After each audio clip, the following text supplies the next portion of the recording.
¿Cómo están? Muy buenas tardes. GF Norona Oficial en YouTube, Fernández Norona en Facebook.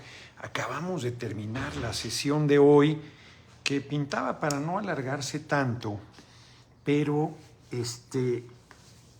la verdad es que yo desde la mañana, bueno, primero vamos a ver que haya quórum, para que empiezo, si todavía no veo, acá ya en Facebook ya hay 6, Héctor Grimaldo, Germán Tapia, acá en YouTube no veo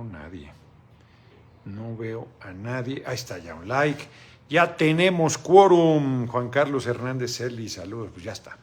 Entonces les decía yo, la verdad es que yo veía desde la mañana apretado, porque algunos senadores se fueron de comisión, si les platicar, unos andan en Kazajstán, otros se van al Consejo de Europa. Yo voy a intervenir de manera telemática. Pasado mañana ya hay unos que se van. Ya les platicaré. Qué joyas. Y entonces yo tenía la preocupación de que no se lograra los 2 tercios. Mañana se saque, o sea, eso no tiene problema. La oposición celebró como si hubiera ganado el Mundial de Fútbol, la selección. Sí se pudo, ¿no? Es el primer asunto en que no se logra la mayoría calificada. Yo creo que tiene muchas virtudes lo que pasó. Primero, pues que nadie se puede confiar, que no se debe actuar con arrogancia, que se debe tener conciencia que no es fácil construir 2 tercios. Y esas personas sectarias que dicen, no importa, ya, mucho, casi nos debe agradecer que aceptemos su voto, de cualquier senador o senadora, que antes no estaba con nosotros, pues hoy se dan cuenta. Además que yo creo que, por cierto, esos senadores siguen cumpliendo. Había discrepancias sobre el tema y yo creo que pues, no se acabó de poder procesar bien. De hecho, queríamos empezar con ese tema. No queríamos, era la intención que fuera el primer tema, la votación de las personas que se van a integrar a los órganos locales electorales. La verdad es que no sé por qué dejamos fuera de la elección por voto universal, secreto y directo a las magistraturas, a las personas que van a ser magistradas de los órganos electorales locales. Pues aplica lo mismo que para el Tribunal Electoral del Poder Judicial de la Federación, pero por alguna razón que me escapa, pues se nos fue, no sé, pero sigue el Senado teniendo la atribución exclusiva. Procesar eso no era fácil. 30 estados, ya llevaba tiempo desde que Ricardo Monreal era presidente de la Junta de Coordinación Política en el Senado en la pasada legislatura. El tema estaba atorado y no se podía resolver porque no se tenían los 2 tercios. Y la oposición, que se queja y todo lo que quiere es cuota, quiere una parte de las designaciones para votarlo a favor. No le importan los perfiles, no le importa la imparcialidad, quieren su cuota. Y no le das su cuota y entonces votan en contra. Y se acordarán que los últimos 4 consejeros del INE, los primeros 4 que nos tocó en la legislatura de 2018-2021, 64ª, en la Cámara de Diputados, esa atribución de la Cámara de Diputados, teníamos los 2 tercios. No, bueno, pues tomaron, bueno, de los que votaron ahora de que no podíamos llamar, ya resolvió el Tribunal Electoral el tema, que no podemos llamar a votar, pues unos de esos nosotros los elegimos. Y no queremos que nos hagan los mandados, pues que sean imparciales, sino que estén en contra nuestra, sin tener además razón. Bueno, entonces, en la pasada legislatura, la 65ª, no teníamos 2/3 y la oposición quería su cuota para votar. Dijimos, no, pues la ley prevé insaculación, que se insacule. Y salieron las 4 personas, dentro de ellas la actual consejera presidenta, Guadalupe Tadei, que la verdad ha sido de primera. Y no la sacamos con acuerdo, no, se te cubría el perfil, fue el azar. Nosotros seguimos, quien salga está bien, y así fue. Entonces acá no había podido Ricardo Monreal, no pudo. Toda la pasada legislatura se fueron acumulando las vacantes porque no se tenían los 2/3, entonces fue quedando, y ya recientemente ya era enorme el número de vacantes que había para esas magistraturas. Entonces hoy se presentó a votación la Junta de Coordinación Política, su presidente, Adán Augusto López Hernández, hizo el procesamiento. Por supuesto que en la Junta de Coordinación la oposición le votó en contra. Nosotros tenemos los 2/3 de mayoría calificada. Pero en esta ocasión no se reunió, faltaron 3 votos. 3. Imagínense que esto nos hubiera pasado con la reforma al Poder Judicial o con cualquiera de las 18 reformas en materia constitucional. Qué bueno que pasó con este tema, que además se presentará mañana nuevamente, y no, pues bueno, yo lo digo justo en mis asambleas, no me dejarán mentir los que han ido o los que ven la transmisión, que les digo, imagínense que yo viniera a decirles, pues fíjense que no podemos sacar la reforma del Poder Judicial. ¿Cómo? No pudimos. Estoy viendo que es muy alta esta camiseta. No me doy cuenta que son más bien como para el traje, que traes la corbata y el botón está arriba. Aunque esta es muy alta, esta guayabera también, pero de todo modo se ve un poco. Les decía yo, les digo, imagínense que viniera y les dijera, pues fíjense que no pudimos sacar la reforma del Poder Judicial, nos faltó un voto. ¿Cómo? Pero sacamos 36 millones de votos, pues sí. Y sacamos 93% de las fórmulas de mayoría, 30 y 32 senadoras de mayoría ganamos en el Senado, pues sí. Y tenemos mayoría en la Cámara de Diputados, pues sí, pero nos faltó uno. Tenemos 85 y necesitábamos 86. Y teníamos el voto. ¿Cómo que tenían el voto? Y luego era de Yunes y le dijimos, no estás a la altura de nuestra vida, sáquese, no aceptamos tu voto. Y yo les digo, ¿qué me dirían, compañeros? No sea pendejo, ¿cómo dejo ir ese voto si lo que necesitamos es avanzar en la transformación del país? Entonces esta vez se necesitaban 75 creo, porque era 74 punto y algo. A ver, saca 75. Se necesitaban 75 y se obtuvieron 72, porque había una asistencia de 112. 38 votaron en contra, 2 se abstuvieron. Aún con estos 2 que se abstuvieron, nos habría faltado un voto. Entonces, sí es un llamado de atención, no es nada grave. De veras, la oposición celebró, bueno, pues es la única que ha ganado. Y que en realidad no la ganó, simplemente pues, no alcanzamos el número necesario para la mayor calificada. Sí celebraban cada que decían moratoria constitucional y cada que no podíamos, durante el gobierno del compañero presidente López Obrador, hacer una reforma constitucional. No pasó, no pasarán, celebraban, eran pues, terribles, como son, hombre, son muy hipócritas, ahorita vamos a demostrarlo fehacientemente.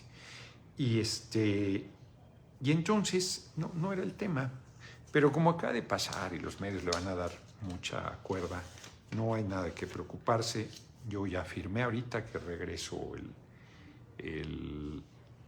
las propuestas a la Junta de Coordinación Política con un nombre que cambien. Ya es otra lista, se presenta mañana y mañana vamos a tener los votos. Adán Augusto es un buen operador.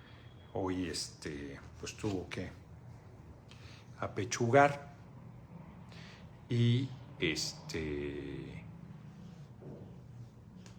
pues así está, no pasa nada.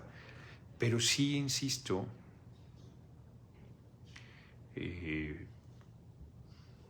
pues para todo mundo que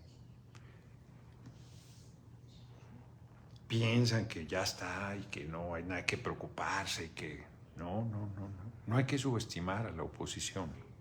Yo creo que no representan mayor cosa, pero pueden meterte el pie como hoy. Reitero, mañana se vuelve a votar y se tendrá la mayoría calificada y asunto solucionado. Y a ver mañana si siguen celebrando. Tan, tan. Hoy presenté un documento que es mi facultad como presidente de la Cámara de Senadores, presentar un documento y no se vota ni nada. Es la posición de la presidencia y se acabó. Es mucha fuerza en ese sentido la que una presidencia de la Cámara de Senadores tiene. Y no debe haber debate. Y critican la oposición, pero soy yo creo que el único presidente que digo, pues órale, que se discuta el documento y que se vote. Claro, dirán, pues tienes la garantía de que tienes mayoría calificada de respaldo. Pues sí, pero también que se definan las posiciones en el voto. Hoy esos que votaron en contra, en realidad están en contra del país. Porque, a ver, ¿qué fue lo que se discutió? Que nos llevó buena parte de la jornada de hoy. El presidente de la comisión, del Comité de Desapariciones Forzadas, Olivier de Frouville o algo así, ahí Emma tendría que decir cómo se pronuncia,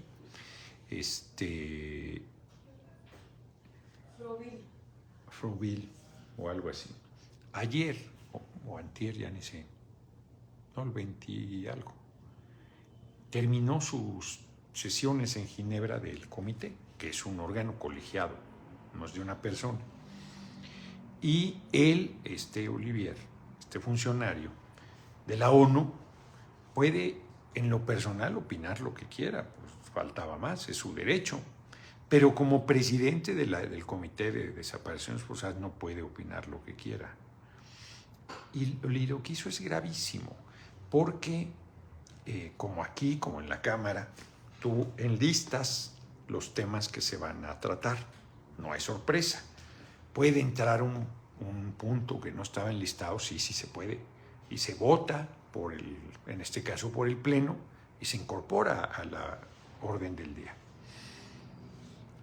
En este caso no estaba enlistado y no se incorporó México. Más todavía, si ustedes revisan el informe final del Comité de Desapariciones Forzadas de la ONU, no hay nada sobre México. No hay ningún tema, ninguna denuncia, ningún reclamo, ningún proceso, nada. Nada es nada.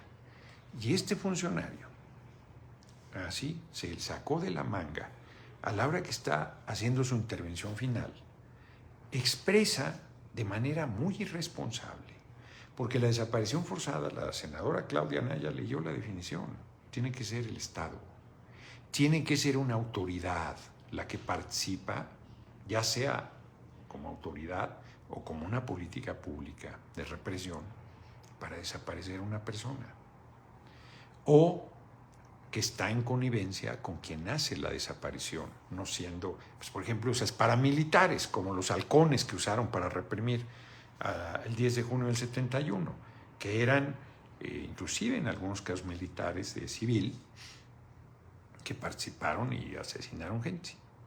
Entonces tú puedes mandarlos a desaparecer a alguien. Esos son crímenes de lesa humanidad. Son crímenes de un Estado, en este caso el Estado mexicano, realizados por la autoridad. Y entonces, dice él, recibimos información que consideramos contiene elementos para afirmar que, a ver, présteme el documento, ¿no? ¿Lo que leíste? Sí, para afirmar, para ser preciso, porque es textual lo que dice. que en México, que en territorio jurisdicción de México, la desaparición forzada es una práctica generalizada o sistemática. Sistemática es que hay un patrón permanente, y eso no lo dije en tribuna, patrón permanente de desapariciones forzadas. Porque como lo dije en tribuna, no cuando leí, yo entiendo y asumo que la población no perciba la diferencia entre una desaparición y una desaparición forzada.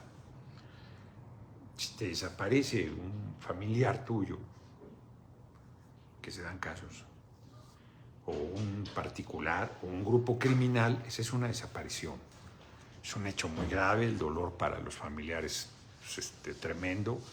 No hay discusión. Buen día, apreciado senador presidente. Lo que no es tema el día de hoy, pero sea importante tocar el tema de los desaparecidos, cómo les ayuda a las más buscadas. Me lastima mucho cuando culpan a nuestro presidente. No sé si justo estoy hablando de ese tema. No, si es tema, pues es el tema. Que la desaparición forzada se lleva a cabo de manera general o sistemática en el territorio bajo jurisdicción de México. De manera general o sistemática. Es una declaración de una irresponsabilidad. Bárbara, pásenme la definición de desaparición forzada, por favor. Entonces, yo le digo a Olivier de Froville, lo dije ya cuando interviene en el debate, un nombre de una persona que haya sido víctima de desaparición forzada del gobierno de la compañera presidenta Claudia Sheinbaum Pardo o del gobierno del compañero presidente López Obrador. Porque además, haciendo trampa, Marco Cortés y se defendió a Claudia, pero no a López Obrador. Pues porque a quien está señalando está diciendo de este momento.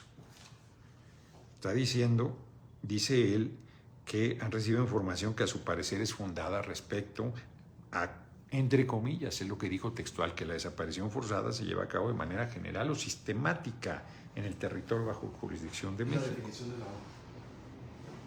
De acuerdo con la Convención Internacional para la Protección de todas las personas contra desapariciones forzadas, se entiende por desaparición forzada el arresto, la detención, el secuestro o cualquier otra forma de privación de la libertad que sean obra de agentes del Estado. De agentes del Estado. Aquí es donde pretendían derivar los que más se esforzaron en querer justificar a este funcionario. O grupos de personas que actúan con la autorización, el apoyo o la aquiescencia del Estado, seguido de la negativa a reconocer dicha privación de libertad. O sea, efectivamente, si tú tienes grupos paramilitares que desaparecen a gente, pues es una política pública del Estado, fuera del Estado mexicano. Ha sido una práctica del Estado mexicano. Les leí aquí, lo dije en tribuna, cómo hacían los vuelos de la muerte. Personas que está documentado que fueron detenidas por la Dirección Federal de Seguridad y fueron llevados a los sótanos de la Dirección Federal de Seguridad a torturarlos y los mataron, o al campo militar número 1 y los mataron. Después los llevaban en vuelos de la muerte y los aventaban al mar, o a veces vivos los aventaban al mar. Y yo sabía que eso se hacía en el Cono Sur, pero no sabía que el primer país que hizo eso fue México, en Acapulco, del 73 al 79 o 76, por ahí tengo el dato, lo leí. Entonces, es una cosa brutal. Y como lo dije en tribuna, no lo digo yo, fue un consejo de guerra que se hizo contra 2 generales, lo leí ayer aquí, contra 2 generales acusados de vínculos con el narco, y en la investigación resulta la información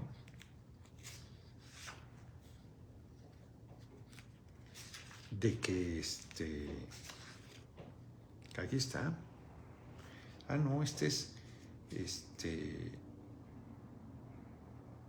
fíjense, por ejemplo, entran a una casa, se llevan a 3 personas, Patricia, Héctor y Jorge, y un pequeño de 2 meses de edad.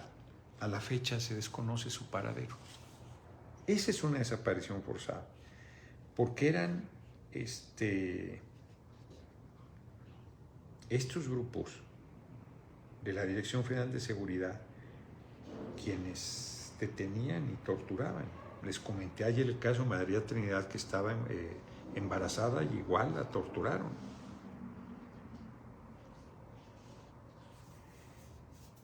Y un hombre bajo tortura, dice otros sitios, y entonces detienen a Irma Susana Ceballos Contreras, Armando Escalante Morales, y ellos identifican los cadáveres de Jorge Poisson Basabe, Héctor Manuel Rodríguez González y Patricia Rodríguez Salazar. Bueno, estos no los desaparecieron, los mataron. Fíjate qué fuerte, que estos por lo menos supiste que los mataron. Pero este bebé de 2 meses que estaba bajo la cama, u otras personas, por ejemplo, detienen en una tlapalería a Ricardo Campo Moronati y al trabajador de la construcción Arcadio Iturbe Hernández. Los torturan y pasan 361 año en la cárcel. No habían hecho nada, no tenían nada que ver. El pobre albañil le preguntan que dónde está la madera, el órgano de difusión. Y él dice, ahí está, en el techo, está la madera, yo no agarré nada. O sea, pobre, no se ve de qué le estaban hablando. Y de estos, aquí hay nombres con apellido, nombre y apellido, paterno y materno, que desde los 70s siguen víctimas de desaparición forzada. Y que sus familiares, como Rosario Ibarra de Piedra, recorrió los caminos una y otra vez y nunca apareció con vida ni la información de qué había pasado con su hijo, aunque en los archivos sí está que fue detenido. Es el caso del líder de la Liga Comunista 23 de septiembre, lo di el dato, y di un dato impreciso porque es más brutal todavía, si se puede.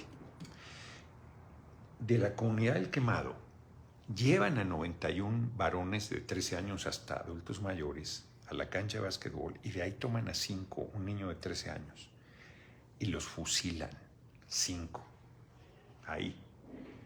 Y los otros 86 se los llevan y no aparecieron nunca más. El Ejército, la Policía Judicial, la Dirección Federal de Seguridad. Dijeron los desvergonzados del PRI, porque además les dije, ustedes no han pedido disculpas de eso nunca, y sigo esperando que vengan aquí a tribuna siquiera a disculparse, que tengan un mínimo de decoro. Y va una persona senadora a insultarme, pero como fue tan cobarde que no dijo mi nombre, mira, me entró por una oreja y me salió por la otra. Porque vi mi intervención y vi por qué le caló. Porque son unos canallas, porque son unos farsantes. Y todavía mandan a un senador que es joven, pero podría leer, que dice que Manuel Bartlett estaba ahí. No estaba ahí Manuel Bartlett. Quien era director de la Federal de Seguridad se llamaba Luis de la Barreda, padre del presidente de la Comisión Nacional de Derechos Humanos, Luis de la Barreda. Y ese militar, junto con Nazar, un torturador brutal, que era el subdirector y que ejecutaba ahí a presos políticos, y era el torturador, pues tiene una responsabilidad enorme de desapariciones forzadas. Están los nombres, aquí en este libro están los nombres de las personas que sufrieron eso. Chorrea sangre este libro. Chorrea sangre. Y los desvergonzados van a tribuna a decir que están preocupados, que farsantes, miserables, tienen vergüenza. Y yo quité del documento, porque en el documento decía yo, la verdad, aquí está, se los puedo leer, que durante los gobiernos del PRI y el PAN había desapariciones forzadas. Y lo quité. No lo leí, porque dije, ¿para qué lo meto? Ya sabía yo que iban a votar en contra, pero dije, ¿para qué? Yo no lo encuentro, pero aquí lo puse. Es que ese es el que enviamos con Sí, pero estaba en el documento y a la hora de leerlo no lo leí. Para lo que sirvió, porque además el cabrón de Marco Cortés, como es un tramposo, y yo actúo de buena fe, puso un pedacito donde yo digo que nuestro movimiento ha luchado siempre contra la represión. Dice, y como presidente del Senado no puedes hablar de tu movimiento y tal. Entonces yo dije, tienes razón, acepto la crítica.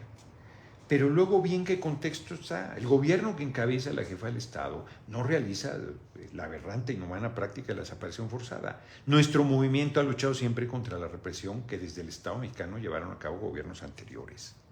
Es perfectamente, aquí no hay ninguna actitud facciosa. Pero él solo pone, nuestro movimiento ha luchado siempre contra la represión. Entonces está hablando de su movimiento, no está hablando de... Sí, la comunidad es la quemada, ¿qué dije yo? ¿Qué dije yo? ¿No dije la quemada? Eso dije, ¿no? Ah, pues sí, la comunidad es la quemada. Eso dije. Y entonces ya en el debate, como me enchilé, Ro viene, llégale, basta de hablar del pasado, canalla, puedes estarle poniendo ahí el sufrimiento, los muertos y todo, porque, hijo, me dan ganas de dar la información, me voy a esperar. Pero, ¿cuántas son las desapariciones? ¿1000 cuántas? ¿1400? ¿1600? ¿Cuántas son? Digo, las desapariciones, ya estoy igual que la derecha. Las desapariciones. Nosotros no somos responsables. A ver, si un tipo te mete un tiro aquí afuera, sí somos responsables de garantizar la seguridad, pero si un tipo te mete un tiro, no somos responsables de eso. Si el tipo debe ir a la cárcel, o se enojó, es un asesino, es un crimen, o sea, cualquiera de las razones que sean, pues las tendrá que juzgar el Poder Judicial. Y nuestra responsabilidad es que no quede impune. Pero ¿cómo vamos a garantizar que no te atropelle un conductor de un vehículo, que no atente contra tu vida un vecino, que se vuelve la agresión absurda y porque tienes el volumen muy alto o porque él lo tiene muy alto y vas y le reclamas, te meten tiro? ¿Qué tienes que ver con eso? Pues de igual manera, es falso que nosotros seamos insensibles a las desapariciones. Bueno, la compañera presidenta presenta una iniciativa de reforma y dicen las madres buscadoras, escúchesenos, pues está escuchando la secretaria de Gobernación. Y acto seguido sale una madre buscadora que no la voy a calificar, a decir que no la han invitado, le toca en las sesiones de mañana, entiendo, o del jueves. Entonces es el golpeteo. Ahí te encargo a Max 000, Emma. Ya, este es el proyecto, ya sé cuál es el proyecto. Lo que yo pregunto es si ya se resolvió. O sea, perfectamente lo que dice el proyecto. Entonces, lo del Tribunal Electoral. Entonces,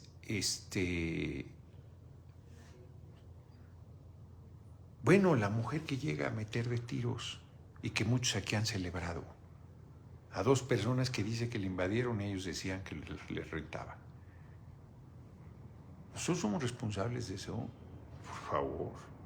Es que no hay justicia o sea, y nosotros estamos por cambiar al Poder Judicial y todavía hay quien se opone, de estos mismos que justifican todo acto fascista. Se dicen creyentes y están de acuerdo en que puede un ser humano matar a otro.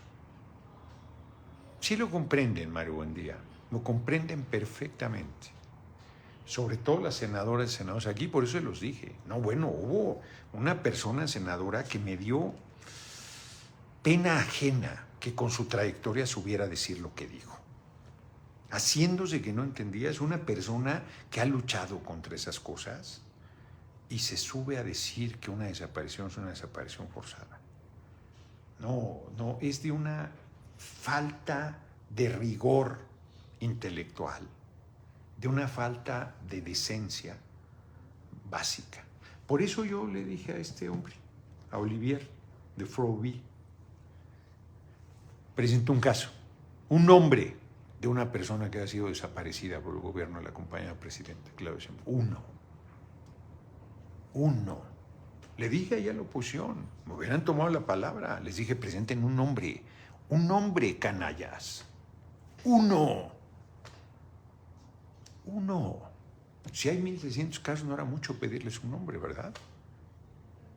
¿Por qué no presentan ni un nombre? Porque saben que mienten. Porque saben que están usando perversamente el dolor y el sufrimiento de las personas que tienen un familiar desaparecido.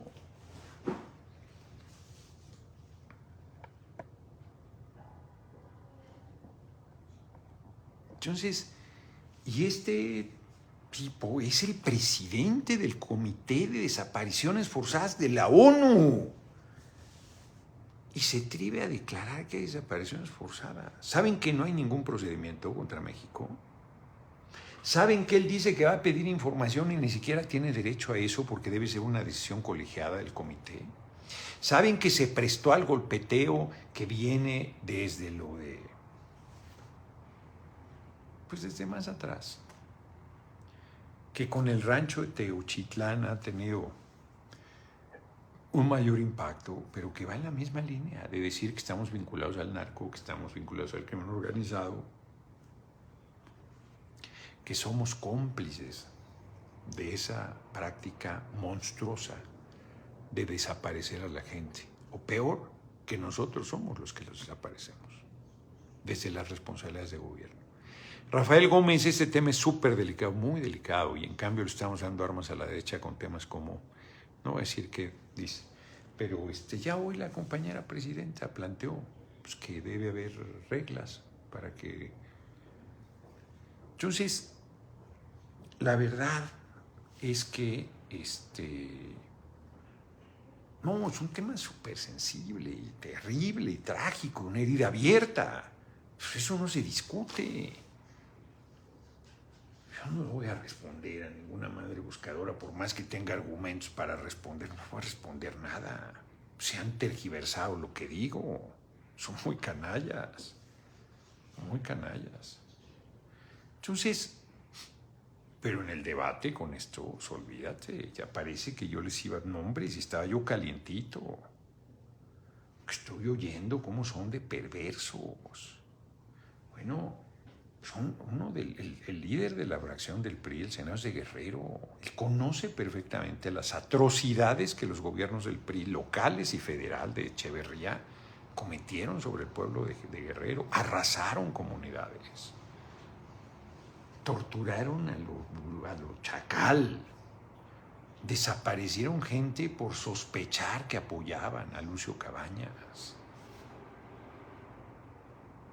Hubo gente que fue víctima de esos vuelos de la muerte solo porque pensaban que era del grupo de Lucio Cabañas.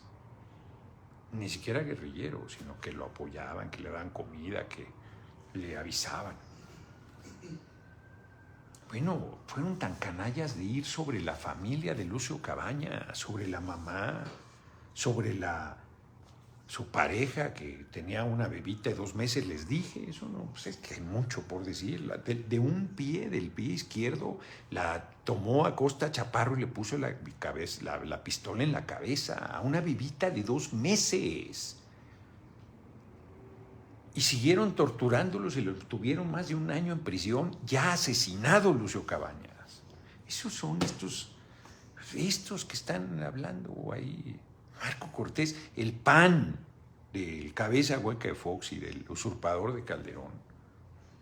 Bueno, el informe de 2022 de esta comisión, que no presidía Olivier, dice... Las desapariciones, no deja de hablar del pasado, las desapariciones se incrementaron a partir de la llamada guerra contra el narco.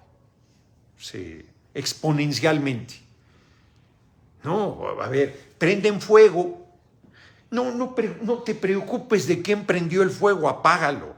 Pues sí, cabrón, lo estoy apagando, pero hay que decir quién prendió el fuego. ¿Y quién sigue prendiéndolo? ¿Quién sigue haciendo lo mismo en la actualidad? No, a ver, pero se les olvida el pequeño detalle, no fue uno nuestro, se les olvida el pequeño detalle, se lo dijo en su cara hace 13 años, 14 años a Genaro García Luna. Tú eres un narco, estás vinculado al Chapo Guzmán, eres un criminal peligroso y un asesino. No se lo mandé decir, por favor. A ver, ¿qué pasaría que nosotros tuviéramos un ex jefe de la Secretaría de Seguridad Pública preso en Nueva York por vínculos con el narco? Es que son de una desvergüenza monumental. Es que en verdad la doble moral que tienen es vomitiva. Está cabrón. Lord Daniel, gracias por callar los hijos bachos en el Senado. Estuvo chido. Pues estaba... Como sea que tenemos forzada, puede ser difícil de entender hipócritamente, lo tuercen para tratar de generar ruido. Exacto. No, pues hablan de desapariciones y dicen que son desapariciones forzadas, pero tan tranquilo. Miren, un asesinato es un asesinato. Pero no es lo mismo un asesinato imprudencial que un asesinato con todas las agravantes. No es lo mismo. Ni siquiera la sanción es la misma. Ahí te encargo a Urgen TV por Paco Man, Emma. Entonces, sí, y la verdad que no avanza nada, pero hay que pararlos porque son... No, esta persona que se subió a injuriarme, yo como ver, yo ver. La verdad, porque además no tiene el valor de decir tu nombre. Yo no me voy a poner el saco de las majaderías que dijo. Yo sí les dije lo que son, toda la fracción del PRI, toditita. No se salva una sola persona, senador. Una no se salva. Porque no hay una de esas personas que salga a decir, caray, qué fuerte lo que hizo mi partido. Sí, son crímenes de lesa humanidad, lo repudio. Lamento que eso lo haya hecho gobiernos de mi partido. Yo pido una disculpa, no soy yo, pero pido una disculpa, soy priista, pido una disculpa. No, hombre, que van a... No, hombre. Y luego dijeron, ya lo dije, Luis de la Barrera, padre, pues el director de la Dirección Federal de Seguridad, y decían que Bartlett. Aquí hay un senador, aquí, que era de ese equipo de torturadores. Aquí trabaja, aquí participa. Fíjense ustedes, y ya me tocará también decir quién es y qué cargo tenía. Y se hacen, y lo hicieron senador, los del PRI. Y ahí estaba, ahí estuvo.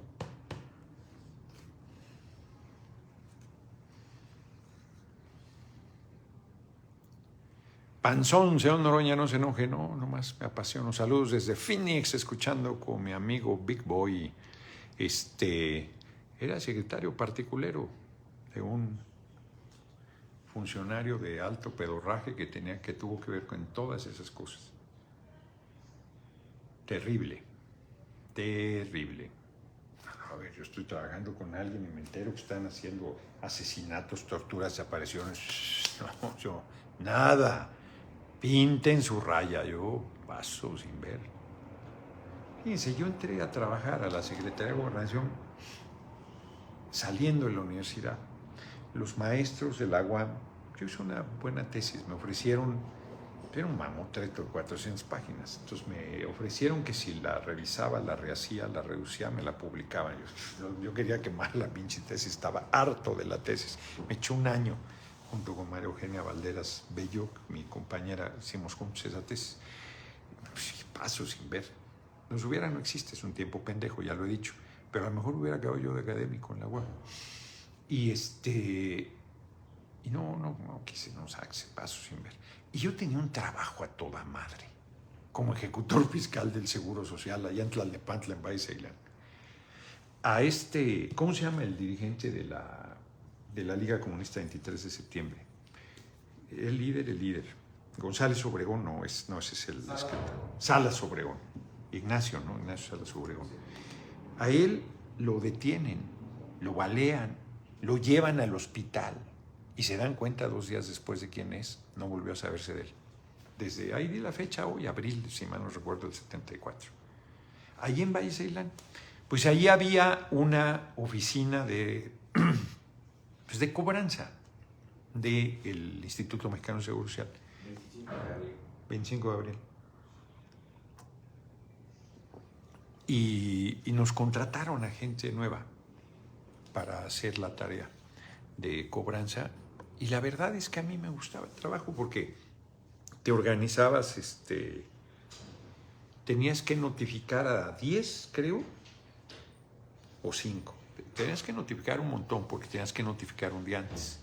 Y al día siguiente ibas a ver a los que habías notificado para hacer la cobranza de los créditos fiscales que debían, pues son créditos fiscales, podías embargar.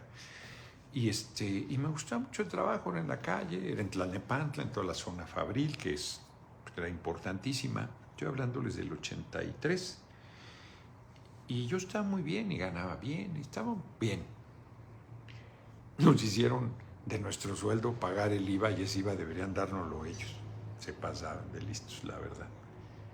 Pero bueno, eso no nos lo regresaron nunca. Y me salí de ahí para irme a trabajar a la Secretaría de Gobernación porque un profesor, ya luego me enteré que eran de los marxistas-salinistas, dijo que Gobernación estaba haciendo análisis político, que no sé qué, que patatín, que patatán. Y entonces entramos allá a un lado de la Secretaría de Gobernación, todavía hay un edificio ahí, 3 pisos ahí, flaquillo, ahí pedorro, no me acuerdo cómo se llama la calle, que hacíamos análisis de noticias. Y el jefe del departamento u oficina, yo creo que era departamento, no lo sé, era un tipo del la Ibero, pero era un hombre joven, más o menos joven que nosotros, pues quizás nos llevaría 5 o 6 años. Yo tenía 23 en esa época, y era un histérico. Y María Eugenia, ahí entramos los dos a trabajar juntos, María Eugenia y yo, pues ella vivía en el Rosario y yo hasta Tlalnepantla, entonces a las 12 dejaba de pasar el camión. Entonces los días que teníamos que entregar el informe hacíamos nuestra parte y el tipo no le gustaba nada. Y era una locura porque no había computadoras ni nada, se hacían Frankenstein. Haz de cuenta que de esta hoja decías, este párrafo sí, y va adelante, entonces lo ponías acá y luego le pegabas de esta otra hoja el cuarto párrafo recortado y entonces tenías una chingadera así con recortes de pedazos de párrafos, en Frankenstein le llamábamos. Entonces, ¿qué computadora? Ni que nada, todo era a patín, ¿no? Entonces, y el tipo nunca le gustaba lo que hacíamos y la verdad es que éramos buenos. Entonces él se ponía a rehacer todo y a las 12, adiós camarada, nos vamos poco antes porque nos deja el camión. Sea toda nuestra chamba y un día, me acuerdo perfecto, el apellido materno era poblano, él era, a lo mejor era jefe de oficina y el otro era jefe de departamento, yo ya era líder de las unidades habitacionales del IMSS, tenía poco que había entrado allá a Gobernación, no veía yo cambio alguno, nosotros no estábamos haciendo ninguna tarea incorrecta, hacíamos análisis de prensa, movimiento campesino, movimiento social, de los partidos políticos, hacíamos análisis, punto. Y me dice, me sacó un expediente, debería ir a buscarlo yo ahí a Gobernación, pues ya son públicos ahora. Mira, sobre tus casitas, porque yo era dirigente de las unidades habitacionales del IMSS. Empezaba a ser dirigente. Y me dijo, está muy sencillo. Me dijo, ¿qué escoges? ¿Tu trabajo o tus casitas? Efectivamente, le dije, está muy sencillo. Escojo mis casitas. Adiós, cabrón. Me fui a la chingada. Adelantito el rancho del compañero presidente Alberto Escobar. Marco, usted es un patán de senador, solo dice mentiras, es un farsante. Entonces, ya, me dejé de trabajar ahí. Yo creo que habré estado, sin mucho, 3 meses. El secretario de Gobernación era Manuel Bartlett, yo ni lo conocía. Pues el secretario, yo, ahí está, muchacho pedorro ahí. No, bueno, pues también han querido hacer grilla con esa. Lo odian a Manuel Bartlett, lo odian. Yo lo conocí hasta que como senador del PRI se oponía a los cambios en el estatuto del PRI para privatizar Pemex y CFE. Y se mantuvo firme y logró cosas importantes y luego se vino al movimiento. Fue el coordinador de los senadores del PT, mi hermanito Jaime Cárdenas trabajaba con él, conmigo siempre fue muy, muy, muy correcto. Manuel Bartlett.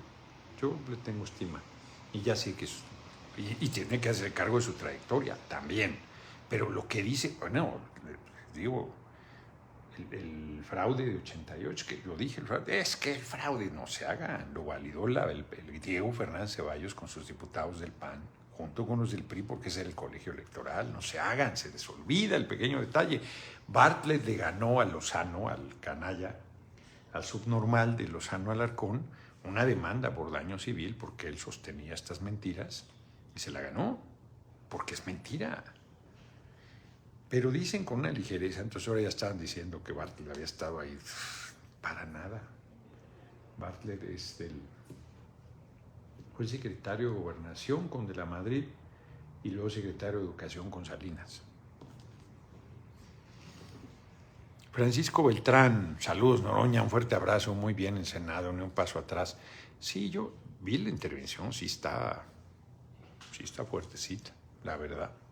Estaba yo indignado. Es que son muy cretinos. A ver, miren las noticias, porque ya se nos va a acabar el tiempo. Qué fuerte. La guerra comercial a todo lo que da. Y eso va a tener impacto. Pues nosotros no estamos en el tema, pero estamos en el mundo. Es como quien contamina y dices, a mí no me hace daño. No, cabrón, pues cómo no. Una guerra te hace daño. Y una guerra comercial, pues es una guerra, al fin, pues, que afecta al mundo. José T. Trujillo, muchas gracias por tu generosa cooperación. El presidente Trump, el aranceles a China a 104%. Y fue gobernador de Puebla también, Bartlett, claro. Yo no sé si China le va a revirar, pero pues eso es a ver quién se cansa primero. Pero, pues están matando su comercio. Eso es un hecho.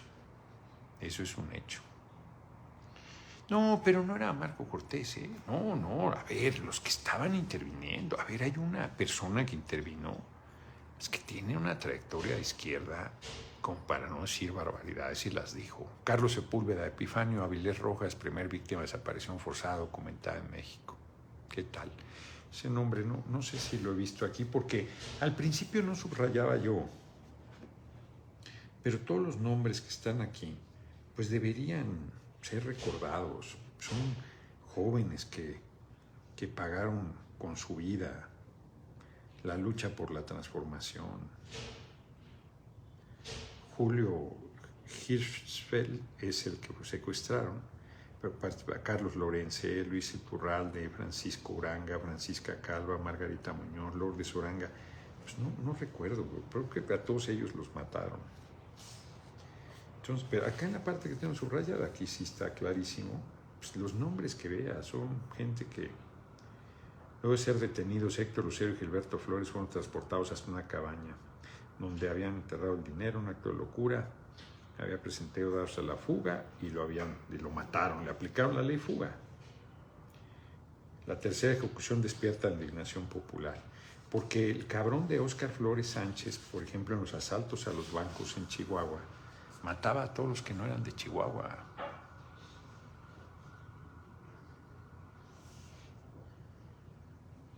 Entonces, terrible. Mataron en esa ocasión a Diego Lucero, Inocencio Carrillo y Gilberto Flores. Jóvenes todos, menores de 30 años. Y los mataron ya estando detenidos, ya estando rendidos.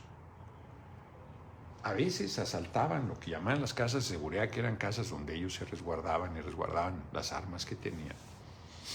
Y les daban el tiro de gracia, estando vencidos. Eso en una guerra convencional, dura, cruel, terrible, en una guerra a secas, según la Convención de Ginebra, es crimen de guerra. Es un asesinato. Si alguien se rinde, tú no debes matarlo. Pues los mataban con tiro de gracia. Imagínense que esos están mejor que los que sus familiares es la hora que no saben qué pasó con ellos. Qué fuerte, mano, y que haya gente que diga que es lo mismo y que nomás volteas al pasado. No tienen madre, la verdad. No tienen madre quien diga eso. Así como dicen que nosotros somos insensibles y no lo somos, estos son claramente unos canallas. En fin, la guerra continúa. ¿Qué seguirá? Ya se verá. Gobierno de Trump ordena salir de Estados Unidos a miles de migrantes que ingresaron al CBP One, que tenían citas, que cumplieron todos los requisitos para regularizar su situación. No lo regularizan, no se regularizan, pues los que se iban a regularizar los corres, cabrón, le cerraste la ventanilla. No. Bueno.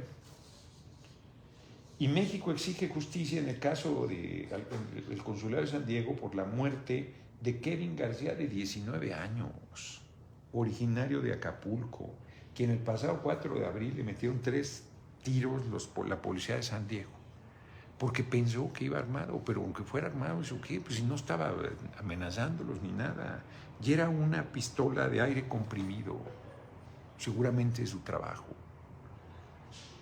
19 añitos. Carajo.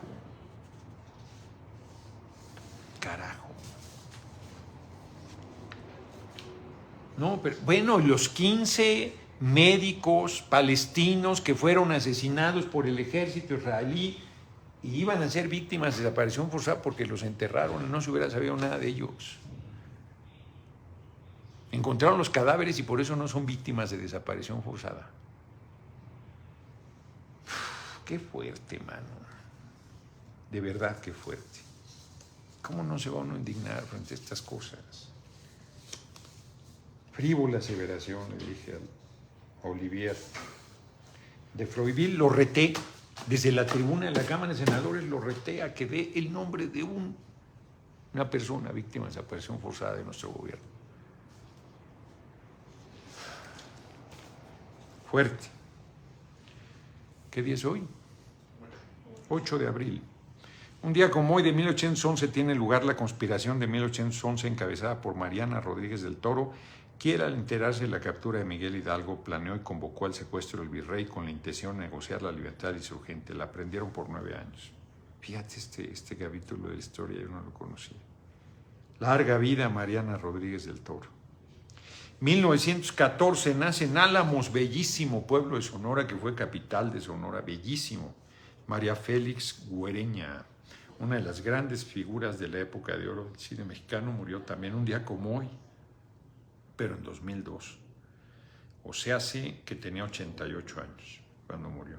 En París, se fue a vivir a París. Ella era una amante de las antigüedades. Le iba a decir algo, pero no digo nada. 1973 muere Pablo Picasso, un día como hoy. Pintor español, creador y máximo representante del cubismo. Tengo un libro ahí de las primeras épocas de Pablo Picasso, escrito por la que era su amante en ese tiempo. Hay quien amante lo usa en sentido peyorativo, o sea, de su pareja. Es un término bellísimo, amante, el que ama. Que en un viaje que hicimos a París estaba una exposición de ella y compramos el libro en español. Emma ya lo leyó, yo no lo leí, ahí lo tengo pendiente. Y en 2013 muere Margaret Thatcher, un día como hoy. Política inglesa conservadora, ejerció como primer ministro de Gran Bretaña de 1979 a 1990, le decían la dama de hierro. Terrible. La película de Pride es buenísima, cómo se madrea a los mineros. Y un grupo de gays llegan a apoyar a los mineros y los mineros son machísimos. Es una historia real, véanla. Hace un chingo que no voy al cine, man. Qué locura. Mucho, debo ir al cine. Sí, había un amigo ateo que decía, un amigo, compañero del PRD, el cabrón de Camilo Valenzuela, Dios ayuda a los buenos cuando son más que los malos. Y él es ateo, además, es un burlón. Es una guayabera que compré en Campeche ahora, ahí en la casa que arregló, que son de las cosas que yo pues, reconozco. O sea, la gente no hace puras chingaderas. O sea, Alito Moreno rescató una casa antigua ahí en el centro de Campeche, capital. Una casa bellísima. ¿Cómo se llama la tienda? Tuculná. Pero bellísima. Además la rescató muy bien. Y hoy el gobierno de la compañera gobernadora Laida Sansores, es un buen gusto lo que ahí se vende y la manera en que está presentado. Ahí compré esta guayabera. Pero precioso el lugar, precioso. Se los recomiendo, si van a Campeche, vayan a Tuculná. Nos vemos. Ah, no es cierto, me quedan 6 minutos y ya me quiero ir. No, les digo. Ya me deben poner checador, cabrón, porque Me quiero ir antes de tiempo. La ONU es fiable, dice. No es fiable, ya se halló Marcela Ramírez. No, que son culebras. Hacen de la vista gorda. A ver, está invadido Afganistán de hace cuántos años, ya como 20, yo creo. ¿Hace cuántos años está invadido Afganistán? Irak, que las armas químicas y la chingada, no eran químicas, eran armas nucleares. 24 años. 24 años Afganistán. ¿E Irak? O sea, y ahí sigue. Europa incluida. 22 Irak. No. O sea, para la vida de un país es... Bueno, nosotros nos aguantamos 22, aguantamos 2 años, 6 meses con Maximiliano de Habsburgo. Freddy Fender, muchas gracias por tu cooperación. Iba sin H a pelear. La misma masacre de Gaza, es brutal lo del genocidio de Gaza. Brutal. Y mira, como ver y over.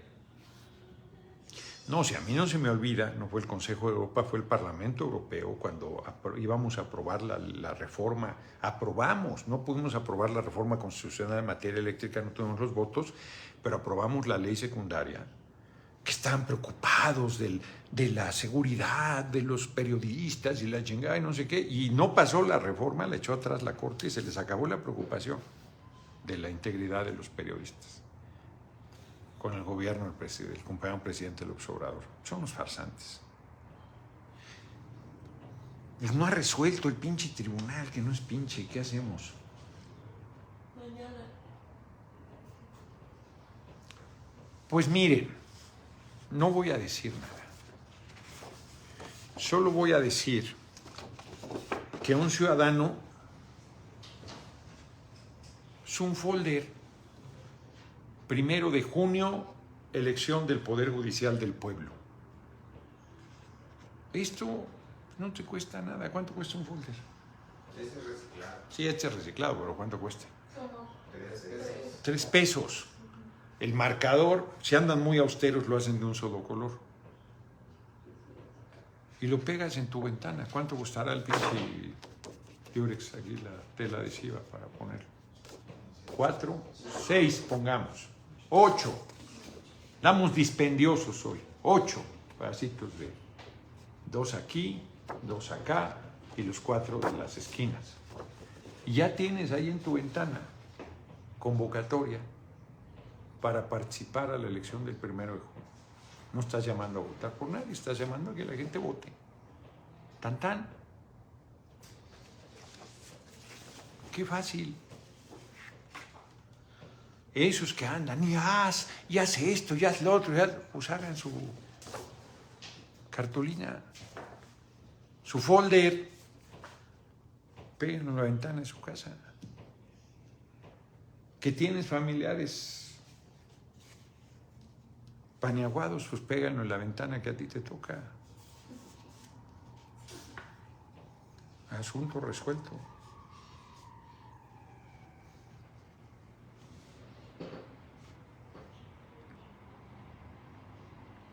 Si la compra el PRIAN, PRD, 20,000 millones de... ¿Pero de qué? ¿De qué hablan? Pues hoy debe resolver el tribunal. Ya vi el resolutivo y dice que podemos difundir. Pues además no estoy violando la ley. Nosotros la hicimos. ¿Cómo no voy a saber lo que dice la Constitución? Nosotros la hicimos.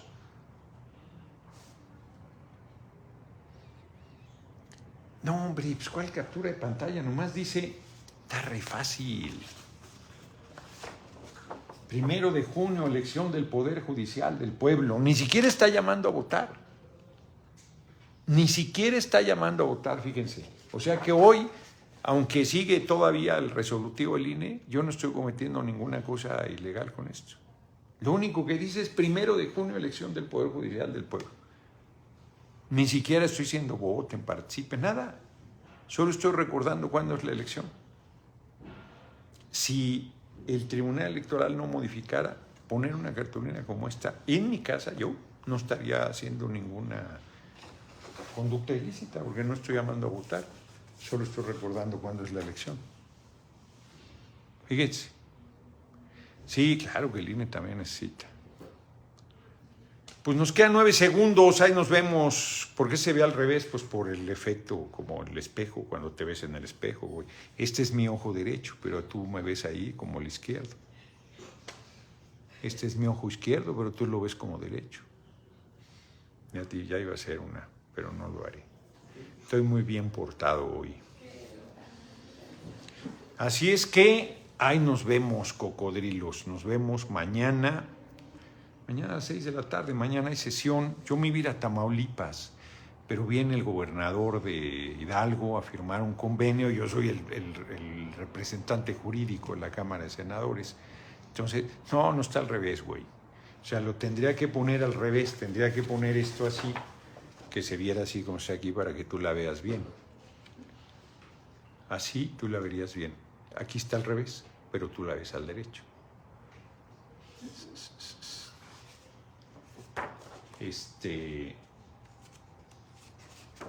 Si tú pones esto en tu casa y lo transmites, se ve que está al revés, pero no está al revés. Es el efecto de los espejos. Tú pones policía, ves que está cambiadas las letras para que si lo ves por el espejo lo veas bien y no aparentemente al revés. Se llama física. Nos vemos. Nos vemos mañana, 6 de la tarde. Aquí, desde aquí voy a transmitir. Ya nos pasamos minuto y medio. Vámonos por pulques. No, hombre, solo los de Nanacamilpa, de Piñón. No saben.